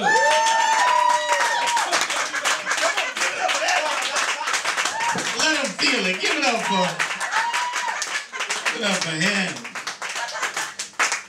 I think he does the best impression. He said, I want cupcakes. I want one of those. That's all right. You like cupcakes, don't you, Lenny? Yeah. Huh, baby? Yes, you do. Yeah, today. Because I'm half white. Hey, don't share that with people. And now that you say that, we're breaking up. I'm feeling so good right now, man. I'm just feeling a nice little buzz. Hey, people, I gotta tell you this. Your next comic, this brother right here is truly, truly a find. I was glad when I was introduced to him. What happened? No. You scared? Is my fly open? Am I sure? Oh, okay. You had me scared. You need to go to the bathroom, huh, baby? Okay. Do your thing. All right. All right. Okay. Hey, at any rate, this brother right here, a true find, y'all. When I initially met this man, said this is fucking great, and I knew he was gonna be doing big things. Already, I was on the phone with a cat today. He's talking about doing a major show, like a college tour, and his name was the first name to come up, y'all. Everybody, here he is. Really put it down, y'all, for Rudy O. Tony Sparks, thank you, sir. Yes. I'm just so happy to be here with this crowd, you know what I'm saying? I'm like, I feel like I made it, you know what I'm saying? This is where I need to be, you know? I can't even see most of y'all right now, but that's okay though, because I couldn't see most of y'all when the lights were on anyway, so it's not, like a big deal. Dirty Mike, I just want to, first and foremost, man, just thank you so much for all the weed and the time that we've known each other, just so much weed, you know what I'm saying? And the little stone pipe that I could not figure it out the first time I smoked out of it. I was like, I gotta watch him because I don't know how the fuck, this ain't got no carb. I don't understand how this works, you know? I felt ridiculous. Remember I smoked it backwards? I felt ridiculous. I felt ridiculous, but I'm just so happy to know Dirty Mike on his 37th birthday. Let me tell you just real quick, 37 years old, but you ain't never seen no abs like that, like this on Facebook from a 37-year-old. You see, all he's really missing is the canola oil just dripping the fuck down in between the crevices, just making a beautiful golden river of just ab juice is truly what it is. You know what I'm saying? You would be like, how could something so rich and fulfilling come from Detroit? How could that possibly be? Because nothing else is like that in Detroit. You understand? You understand what I'm saying? I got love for Detroit though, man. I do, man. Especially when I met Dirty Mike, man, because honestly, like, that was really our only topic of conversation the first time I met him. Because honestly, I didn't know what the fuck he was saying the first time I met him. Other than we'd be in the middle of the conversation, he'd be like, yeah, sometimes right now, sometimes you know what I'm saying? I'm from Detroit. I'm like, okay, I see. I didn't catch the first part of that, but I heard that I'm from Detroit. You know, I'm from Detroit. I heard that many times, mind you, many times. I'm from Detroit. You know. Oh shit. Okay, we on some Radio Shack shit. I'm sorry. You know, it's so funny because like the first time that I actually did a show with Dirty Mike at the Purple Lane, first or second time, man, it was one cat who, after hearing Dirty Mike explain that he was from Detroit, and this one cat just kept on swearing up and down, I'm from Detroit too. I'm from Detroit too. And he took his shirt off, and I was like, you can't possibly be from Detroit, because people from Detroit got abs like Dirty Mike. Dirty Mike, show off them abs, dog. You know, let them see the golden creases with the canola oil. Let that shit drip, bro. You know? Got dumbass love for Dirty Mike, you know? Just love it coming from outside the brainwash, you know, just bombing. And Dirty Mike just be like, you got a lighter? I'd be like, yeah, I got a lighter, man. We're gonna get high right now, man, you know? I feel like I have deep conversations about life with Dirty Mike. You know what I'm saying? Just deep, philosophical, broad questions about basic human needs. You know what I'm saying? Like, where the fuck am I gonna sleep tonight? Like that type of shit. You know, like I feel like we can get on that level. You know, I really appreciate that, Dirty Mike. You know what I'm saying? You know? And I'm sure you heard this a million times, but it's like, although when I first saw you on stage, I was like, when the fuck did DMX started doing comedy? You know what I'm saying? And I'm sure you heard that a million times. I just really wanted you to just go up there and be like, I'm from Detroit. I just really wanted you to bark. Just one time, just for me. Even though nobody else knew, I was like, just bark one time for me on stage. Oh, it would complete my evening. It would complete the fuck out of my evening. Truly that, you know? What are we talking about, right? You know what? Another thing about the dark room that I'm never gonna forget is like, you know, all these cupcakes and all this discreet beer being passed around in the darkness back there, you know? I don't even know who passed it over to me, but they said, go ahead and sit on this 40 for a little while. And I mean, I literally sat on that motherfucker because I was like, I want to get fucked up, you know, and I don't want to share this with nobody. I literally sat on it. And when that creepy voice from the left said, where's the beer? I said, I don't know. You didn't pass it to me. You know, because I don't have a problem. You know? I can stop whenever I want. I could, you know? And you know what though, man? I feel like I do got a problem drinking because, you know, like, I be telling myself so many times, like, I'm gonna stop drinking tonight. Today's the day. You ever wake up in the morning and you just feel so shitty? And then you be like, you know what? Today is the day. I make a change that's gonna affect my life in a positive way. You understand? So many times I've made that pledge. And so many times I failed. But the thing is, it's like you know you're doing bad, you know, when you pledge, you know, on that morning where you wake up with number 1 sock on and shit, be like, why am I naked? You know what I'm saying? You don't even understand. That's the worst part, when you wake up and you be like, I don't even know where's my wallet, where are my keys? I don't know where none of my property is at, you know? But you know you got a problem when you wake up, you make that pledge and shit, and you swear you're gonna change, but you never really change, you know what I'm saying? Like, you be like, man, I'm not gonna drink no more when I go out, I'm not gonna get fucked up, but you go to the bar, first things first, you be like, well, let me just get a beer, you know what I'm saying? Let me just get a beer, I should be fine, because if I can't control one beer, then I really got a problem, you know what I'm saying? Let me just get one beer. And you think you're really making a change, but you're really not though. You're just humoring yourself, you know what I'm saying? Because in reality, that's like you can equate that to like, okay, let's say you married and you fucking somebody else, and then you wake up one day and said, I'm gonna stop fucking somebody else, but you still let the neighbor come over and just give you a hand job like once a day, you know what I'm saying? Like, I'm gonna still go to the bar and get a couple of beers, but I'm not getting fucked up. That's basically the neighbor coming over like, can I get some sugar? Can I jerk you the fuck off to you? Okay, you know, it's not fucking, so I'm still being faithful and shit, you know what I mean? Oh, shit, you know what I'm saying? Man, leave it up to a Mexican to just ruin shit, you know what I'm saying? Just come on stage and just start breaking shit, you know? Mexican. You know what's so funny? I did a show last weekend, and I was stunned. I was like confronted. You know, like comics always say, like, you know, you always learn something new when you're on stage. You see new things. You know, the more you do it, you know, it's your art, it's your craft. Like, the more you do it, the more you learn. You know what I mean?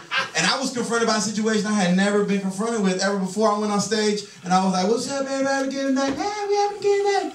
Oh, so y'all ready to hear some jokes? Yeah, we want to get fucked up and hear some jokes." I'm like, cool, yeah. I'm like, where the Latinos at? They were like, I was stunned. I was like, there's not one Mexican in this motherfucker. I was like, not one? I looked up, I was like, you know what? I don't even think I want to host this show. Fuck that. Somebody better claim some illegal residency or some shit. I felt alarmed, you know what I'm saying? I felt alarmed because I was like, no Mexicans ever? You know how I feel about Mexicans. I love them. I don't trust the motherfuckers. Not one bit. There's really no reason to trust no Mexican. You know what I'm saying? There's really not, because Mexicans be making up crazy ass jobs and shit. You know what I'm saying? I knew this lady, she was a psychic and she did taxes. I was like, okay. But when I went to the bitch, you know, she got me a dope ass refund, but she didn't tell me I was gonna get audited. I was like, bitch, you knew. You got psychic powers. Don't try, you ain't gonna play me with that old mango orange shit. Nah, you gonna give me my money's worth. Fuck that. Hey man, I really had a blast with you guys. You know, I'm having a ball. Dark Room, Dirty Mike, happy birthday from Detroit. You know what I'm saying? Happy birthday, dog, you know? I got mad love for everybody in this room. You know what I'm saying? Tony Sparks, all the comics, thank you so much for giving me my opportunity. I'm just a dude from San Leandro who works at a liquor store. I mean, real time, you know what I'm saying? I ain't never gonna be much more than that. Thank you very much, Dark Room. Y'all take it easy. Come on, y'all. Give it up for Rudy.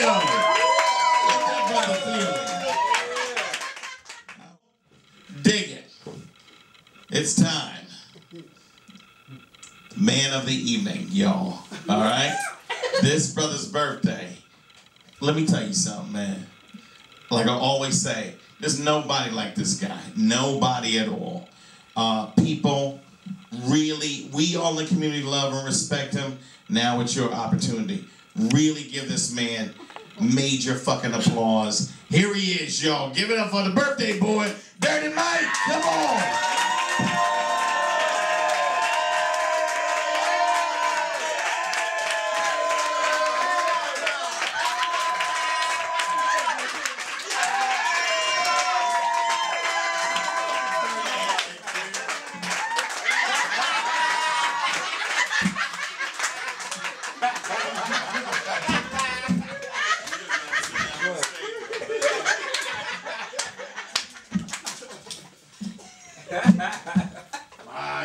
What up, though?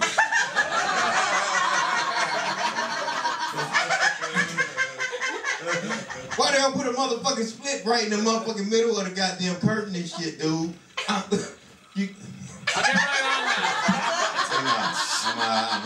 high. What up, though?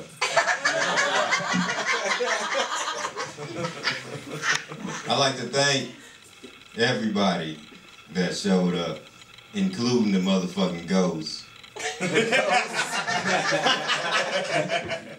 Evidently, that's my fan base in this bitch. I should have listened to Jabari. Made them niggas bring 5 people apiece. God damn it, Jabari. Show me, nigga. Now I got the motherfucking run from these motherfucking niggas. I'm out of here, man. I'm skating out. I should have listened to you, niggas. Big head ass motherfucker.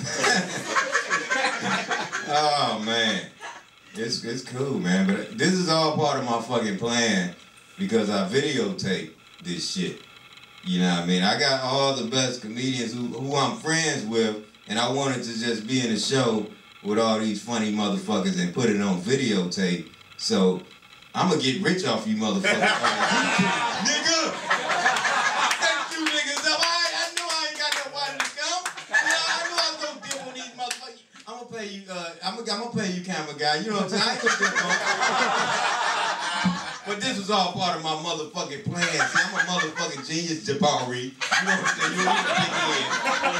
I know this shit, nigga. I know how to videotape shit. But, you know, I like, cause, you know, I'm from Detroit. I done traveled the goddamn globe. Well, not the globe. Okay.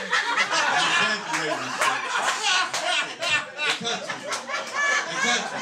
I made it to 37 years old, you know what I'm saying, with an 18 pack and better looks than Billy D. Nigga, I'm sorry, that's just how it is, you know what I'm saying? But I got good sense, man. And when I came here and I saw all the comedy, I'm like, all these motherfuckers is funnier than the motherfucker. I'm like, funnier than, like 70s funny and shit. I said, I'm gonna set these niggas up and shit for my birthday show, get them all to, you know, be videotaped, I'm a headline, whatever. Boom, gotcha.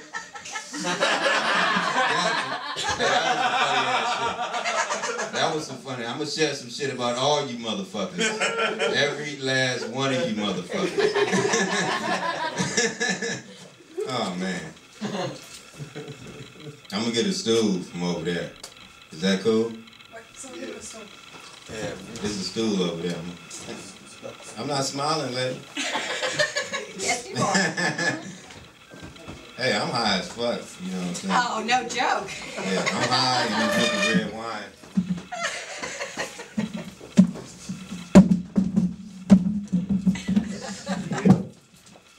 Yeah. Yeah. Who all in this motherfucker? I can't see nobody. Everybody here know me and shit, no, I can't see. You know what I'm saying? Is it any audience members in here? Yeah. Hey, this is like a fucking a comedy show in LA and shit, man. This is just like that shit, man. It'd be a fucking comedy show and it'd be like 12 comedians and 2 audience members. You know, they done worked out some payment plan or some shit. I gotta do that. I got money, I got a job. I'm gonna pay you. This is all part of the plan. plan to. I knew it was gonna be falls. You know what I'm saying? Every plan got, you know, you got a little downfall. That was one of them. You know, but it still worked out because all of y'all sets was classic, man. Y'all roasted the fuck. I ain't never been roasted that hard. Ever.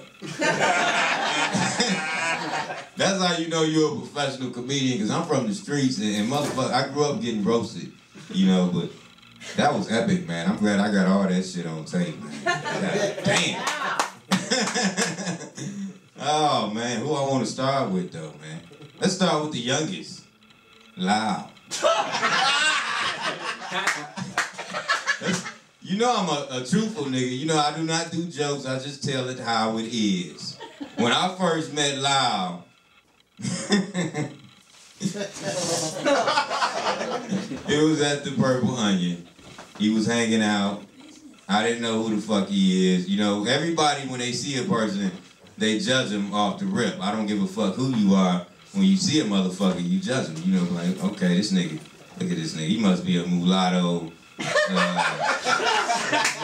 Mama's boy, you know what I'm saying? I got a rich white daddy, you know. I'm older, you know what I'm saying? I know how to, you know, but it was wrong, you know what I'm saying? It was wrong, you know, I was wrong, Loud, but that's what I do when I look at it. You know what I'm saying? I assume shit, you know what I'm saying? I'm like, you know, whatever. But he, remember you wanted to, I was like, I'm about to go, after the show, I was like, I'm about to go to the reggae club. Remember that? Yeah. And he was like, I'll roll with you. Not knowing, I mean, you saw the skateboard. You see the bitch right there, you know what I'm saying? I'm not being an asshole when I be like, you know, I gotta peel out, you know what I'm saying? People think I be being mean, but no, I got a car, dude, you know what I'm saying? You know, but I was like, he young, he wanna hang, you know what I'm saying? It's all cool, you know what I'm saying? I'll walk, you know what I'm saying? But I had to find somewhere to stash my shit, remember that? Yeah. And I found somewhere, and Lyle was still rolling with me, you know, back and forth. And I'm like, dude, you ain't gotta be with me, you know what I'm saying, right now, dude. I'm just going to the reggae club, dude. You know what I'm saying? I didn't like I'm talking about him, but I could tell he was a youngster and he wanted, you know what I'm saying, to hang. You know, I don't want to sound like an asshole. I probably am. But I don't give a fuck. It's just how it is, nigga. But you know, it didn't work. It wasn't like that. You know what I'm saying? But it was like I wanted to hang with you, and you wanted to hang with me, but it was just the wrong time. It was the wrong time, man. You know what I'm saying? That was the first time me and Loud met.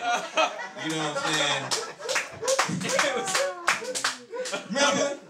I'm just explaining how we met. That's how we met. I was like, you know, we just split up. This is the wrong time. You know? And then once we hung again, it was the night you murdered the Purple Onion. Remember the epic set? Shit. Yeah, remember the epic set you had? It was classic. If y'all need to YouTube that nigga shit. It was some magical shit. That's why I put the nigga in this show. You know what I'm saying? Off of that set alone, nigga, it was amazing, nigga. So I'm like, let's hang, nigga. You know what I'm saying? This is our night to hang, nigga.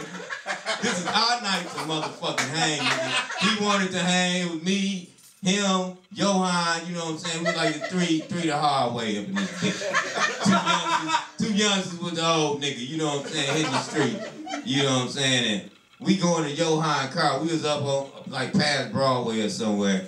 Yeah. And we all walking, talking, whatever. I hear some footsteps, you know, like some pitter patter. Remember this, Lyle? Yeah. Remember this pitter patter and shit? And something told me to turn around, but I didn't turn around because I was like, nah, that ain't really about to happen what I think is about to happen. And when I thought that, boom, boom, boom, boom, it was the motherfucker hit me in the back of my motherfucking head, you know what I'm saying, with his fist. And I turned around, it was a fucking youngster with no shirt on, squabbling up like this, like, what's up?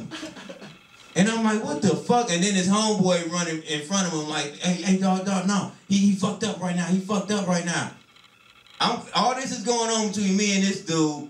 I turn around, look out my peripheral for Lyle and Johan. Everybody know I can't see, right? But I could see in my periphery. I couldn't see these niggas for shit. You know, I'm like, what? You know what I'm saying? But I'm like, I just glanced. But I was still focused on the situation and shit. You know what I'm saying? I'm like, this motherfucker, you know what I'm saying? Dog, I'm about to fuck your man up and shit. He like, no, dog, he fucked up. I said, I don't give a fuck. You know what I'm saying? This dude already hit me in the head. You know what I'm saying? It was a rap. You know what I'm saying? And I saw Lyle in the background eventually. You know what I'm saying? I'm on my peripheral way in the background. You know what I'm saying? But, you know, I tried to get this dude. I tried to rush the dude. And the motherfucker was quick. The nigga was on some like angel dust. The nigga stuck and hit me again. But he hit me and fell to the ground. And as I'm about to stomp this nigga, his friend grabs me and motherfucking holds me back from stomping his ass out and shit. And he said, dog, don't do it, please. He said, you straight, man. You ain't got no nicks on you. You good, man. Don't do nothing. And if it wasn't for him stopping me, I would have fucked that little dude up. You know what I'm saying? I would have fucked him up. And I turned around, you know, and I look at Lyle and Johan. I never seen fear. I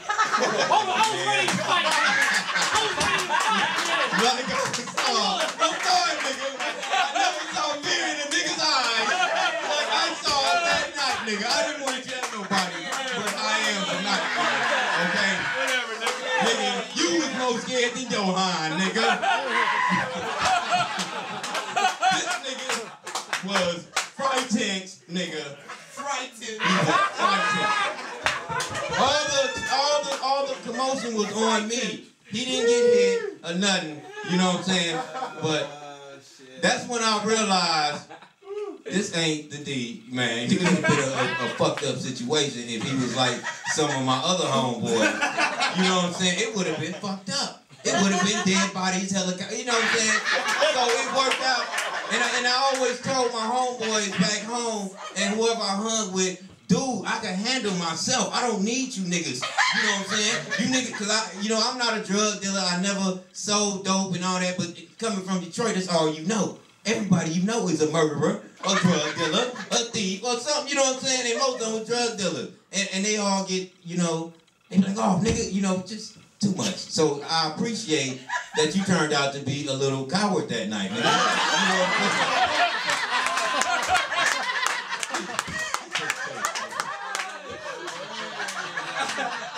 Because I handled the situation because my wisdom was like, okay, I could stomp this nigga out and his friend out and then be fucked up and have to look, watch my back. But I got good sense. I ain't gonna do that. You know what I'm saying? Okay, his man is fucked up. He's on angel dust, whatever the fuck, running around with his shirt off, beating up, trying to fight people. That's all he was trying to do, literally.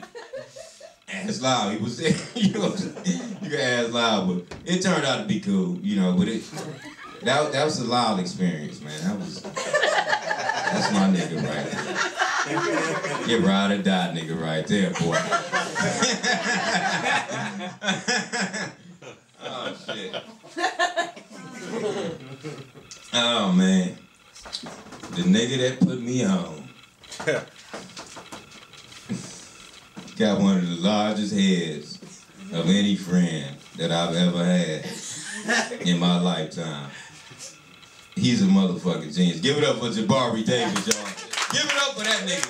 Is he in the house with his motherfucking leave? Right here, nigga. Where you at, nigga? I'm right here over here, man. All right. You go tell everybody I sleep in the motherfucking tent, nigga. Just go tell everybody, nigga. That's what it is, nigga.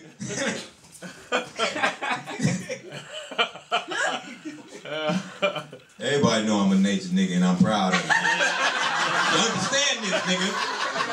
I am different from all you motherfuckers. Understand this? That's why I am here. Okay, I am a nature nigga. I love the nature. You know what I'm saying? I come from a dysfunctional background. You know what I'm saying? No family, whoop-de-whoop. But when I left Detroit, I didn't leave. This wasn't planned. Okay? Let's go back to where it started, all right? Let's go back to when I was you youngsters' age. When I turned 30, I just did 30 years in Detroit. In in Detroit City where I've lost my whole family. I've lost my job. I lost my city. I was just depressed. I'm ready to beat up little kids. I'm plotting on killing cops. You know what I'm saying? I'm like, what's happening? You know what I'm saying? I ain't got no family. What's happening? I'm fighting pit bulls and shit. You know what I'm saying? Like, what's up? You know, I got my hammer. It was crazy. It was crazy. I'm living in a place. Look this bitch up. I'm living in a place called the Normandy Hotel on Woodward Avenue. You know what I'm saying? I'm like 29 years old, working for a demolition company.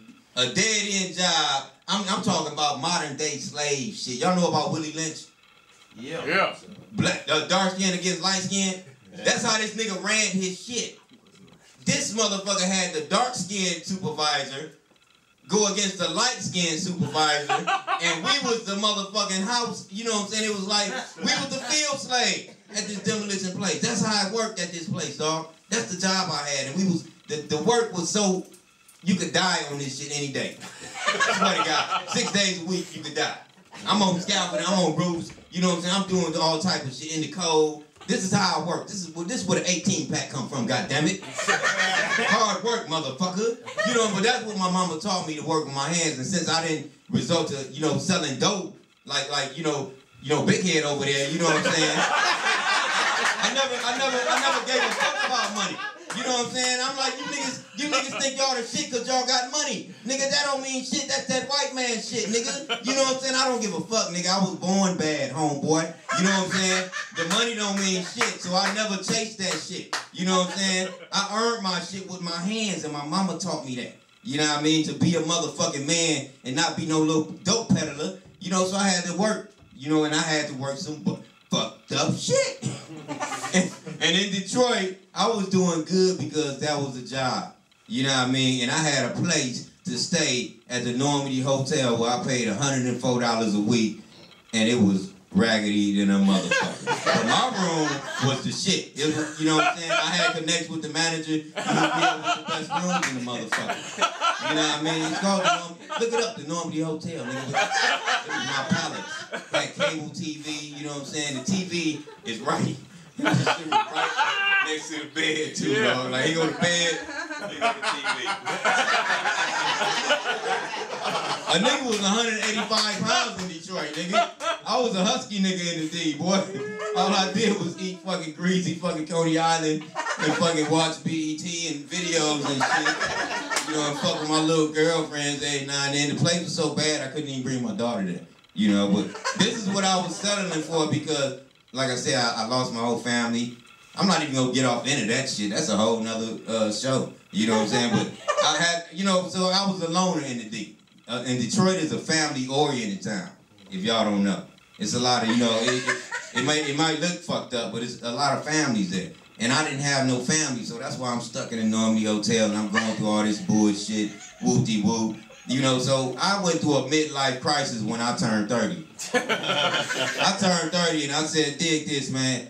No, I said when I was 29, I said when I turned 30, if I ain't where I want to be, you know what I'm saying? At 30, I'm just going to up and leave this bitch. You know what I'm saying? And it was just put in my fucking head, that's what the fuck I was going to do. And I turned 30, and 6 months into that shit, I left Detroit, but not planned. I was just getting high. Yeah, clap it up for that. Yeah, clap it up for that. Y'all can clap. Okay, y'all done. Okay, fine.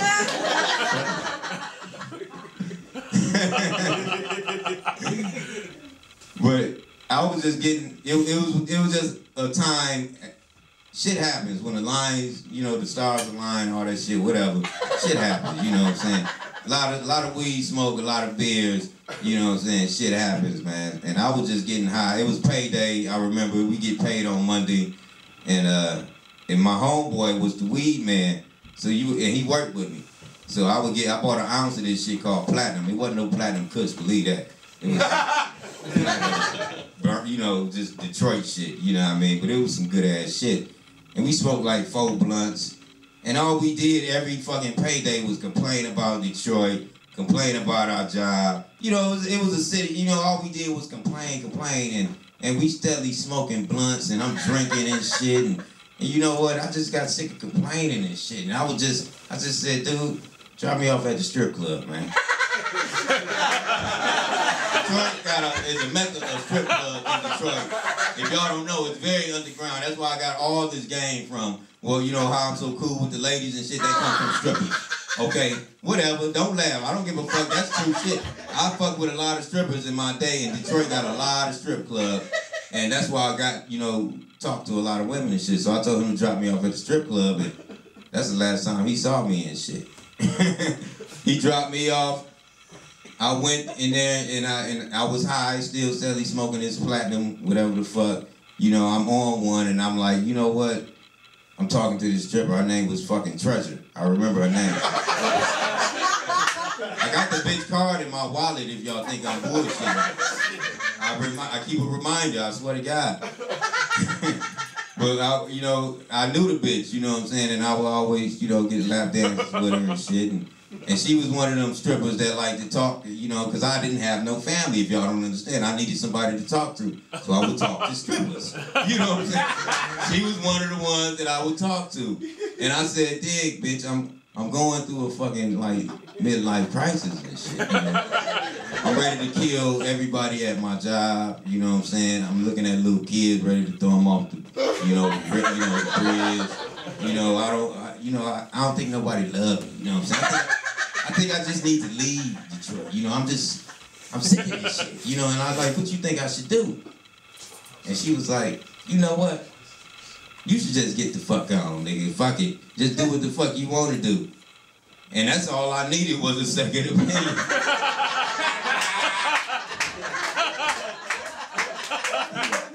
And dig it, I just moved out the Normandy Hotel into a raggedy ass apartment on the east side in a basement. It was fucked up. It was so old, it had the peephole with the slide, the circle. Yeah. I just moved into this motherfucker like a week ago, and I got the money from my boss. He fronted me the money to get this place.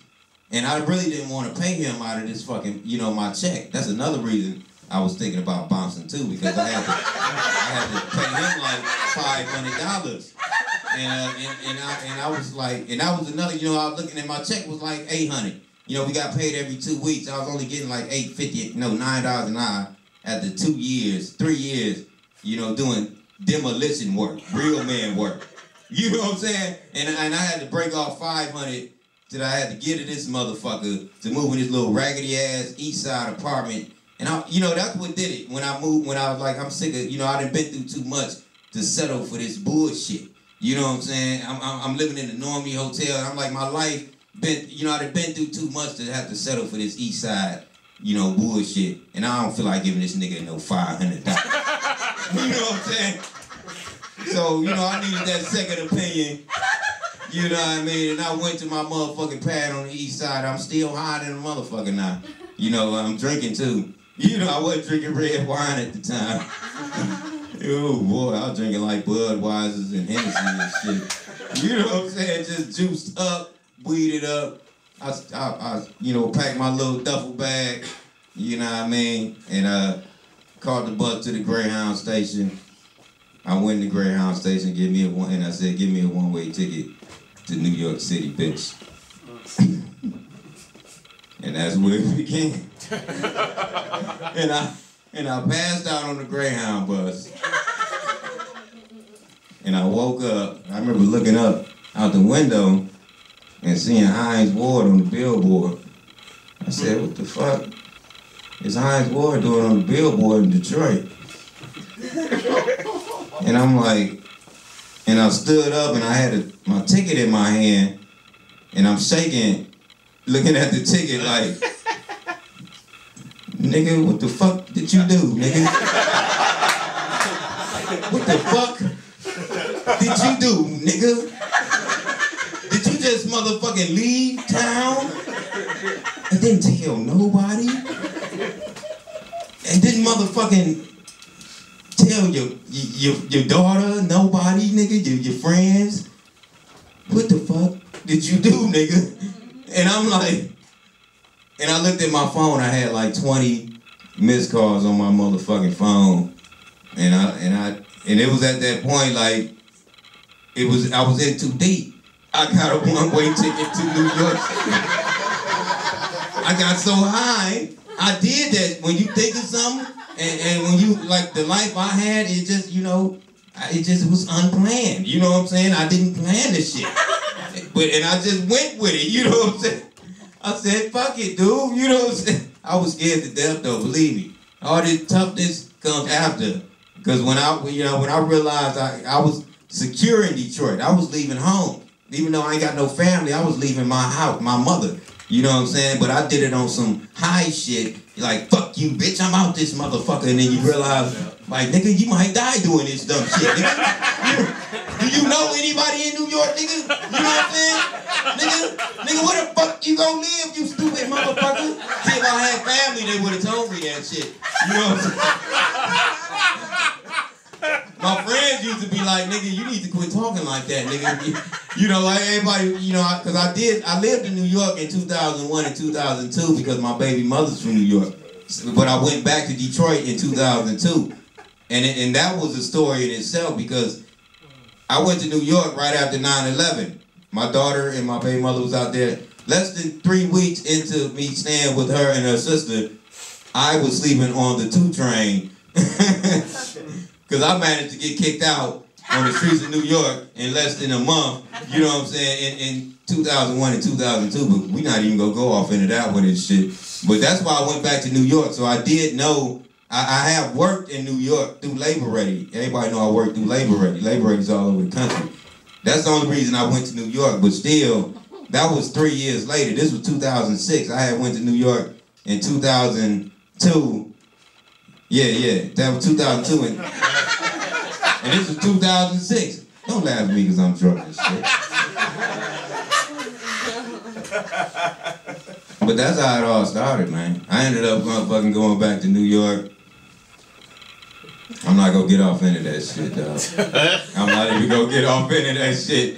Because I don't want this to, you know, turn into a one-man show type shit. You know what I'm saying? This is my birthday. Y'all gotta remember, this is my birthday. And I'm 37 with an 18 pack and shit. You know, but that's a little bit about my history though, man. You know what I'm saying? You know, I just ain't gonna get off into it. Like people like, how much time can you do? Nigga, I could talk forever, nigga. You know what I'm saying?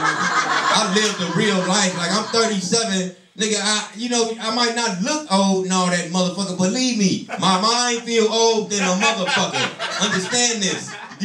That's why I ain't scared of shit. You know what I'm saying? I've been using you motherfuckers the whole time. I needed a stage where I could have therapy. I found this big head nigga up here and shit. That's why I ran up here and he been hooking a nigga up. You know what I'm saying? Nigga, this is all therapy, nigga. I appreciate that shit, nigga. Real shit. This is all therapy for me. And he know me. He know I'm really talking this real shit. He know I don't give a fuck about money. He think I'm crazy. You know what I'm saying? But I don't give a fuck because this is about philosophy. And like Tony say, I do have my own philosophy on everything. I don't follow no man's shit. Only Dirty Mike shit. Believe me. And I wouldn't, because I survived all that shit that I've been through and made it here to this motherfucking stage where I motherfucking framed all y'all to be in my show. And you know what I'm saying? And it was beautiful, man. I swear to God. Love you, Dirty Mike. I love y'all too. I love y'all too, man. Mike, baby!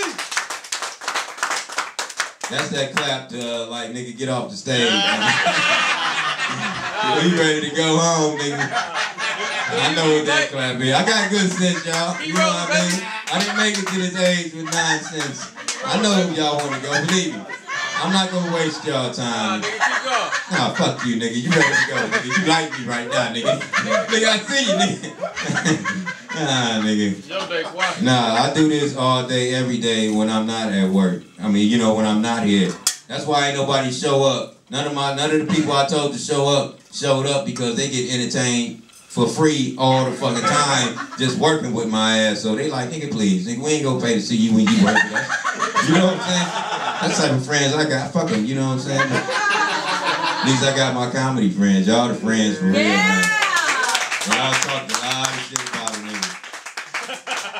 Yeah, y'all talked a lot of shit. This nigga told everybody I live in a tent. Give a fuck.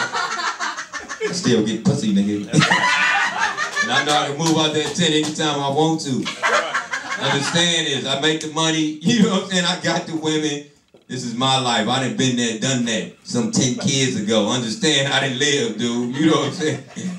So, whatever, man. I'm about to go to the Skylark and get me another girlfriend for the weekend.